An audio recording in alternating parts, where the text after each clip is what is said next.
Hello, I'm Simon Whistler. You're watching Today I Found Out, and in the video today, how the 5-day work week became popular. On September 25th, 1926, the Ford Motor Company instituted a 5-day, 40-hour work week for its factory employees. While Ford wasn't the first to do this, they were arguably the most influential. This action, at least initially, did not win Ford many friends among his fellow business owners, some of whom believed giving the working man any time off just encouraged them to indulge in drink even more than they already did. To be fair to them, though, this was actually a real problem around this time. It was not from nothing that excessive drink was blamed for many of society's woes at the time, ultimately inspiring prohibition, which even a very large percentage of said drinkers supported in the beginning. But of course, if you had to work 14 to 16-hour days, 6 days per week from your very early teen years onwards, you might be inclined to drink rather heavily too. In any event, beyond this, many competing employers were still miffed at Ford for raising his male workers' salaries up to $5 per day, which is about $116 today, back in 1914,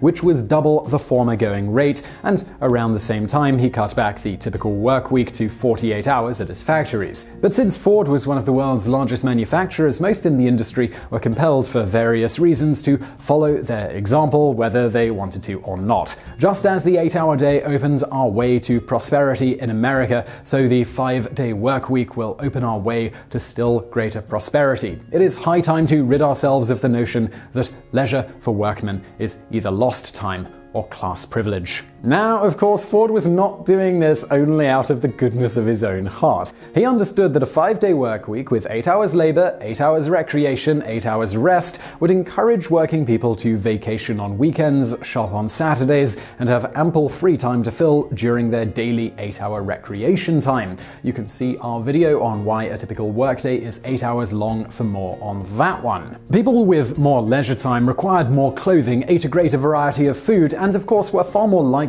to be in the market to buy an automobile to travel around in. Workers who were paid more were also more likely to be able to afford such an automobile. Beyond benefiting sales as other companies followed suit, he had also observed that happy workers, both in their home and work life, meant better and more efficient workers. Okay, so now let's have a look at how the 5-day work week became popular. Now, Ford expected his workers to produce in those shorter working hours more, but with the higher pay and the weekends off, there were very few complaints from any of the employees. They were happy to put the pedal to the metal Monday through Friday for their excellent salary and their 5-day, 40-hour work week. As Ford had thought, after instituting these changes, productivity skyrocketed, meaning he was getting more results from significantly fewer work hours, and company loyalty and pride among Ford employees was equally boosted. Beyond low-skilled laborers banging down the doors to work at Ford, he also had high-skilled people wanting jobs. Needless to say, manufacturers all over the world soon followed Ford's example, which played right into Ford's hands. Edsel Ford, Henry's son and then company president, was quoted in March of 1922 in the New York Times as saying of all of this,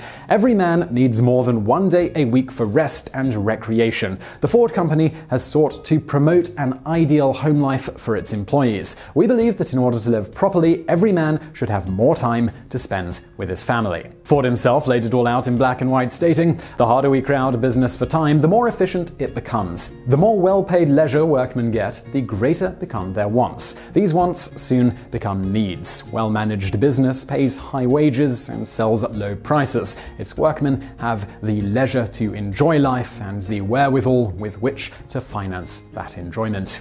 And now for some bonus facts. In the early 19th century in Britain, a series of Factories Acts were passed meant to help improve working conditions for workers, particularly for children. One of the first of these was in 1802 and stipulated children under the age of 9 were not to be allowed to work and rather must attend school. Further, children from the ages of 9 to 13 were only allowed to work 8 hours per day, and children from 14 to 18 could only work a maximum of 12 hours per day. Unfortunately, this law was largely ignored and almost never enforced in any real way. Furthermore, when it was enforced, the fines were small enough that it was more profitable for factory owners to break the law and pay the fine than it was for them to follow the law. The Act also did nothing for adults except to require that factories be well ventilated, though it did not stipulate what well ventilated was, so factory owners could easily ignore this part of the Act as well. And if you've really enjoyed this video about early working conditions, we've got a great video about Charles Dickens's experience with this, which I'm linking to in the description below. And I really hope you enjoyed this video, so please give it a thumbs up and subscribe if you did. And as always, thank you for watching.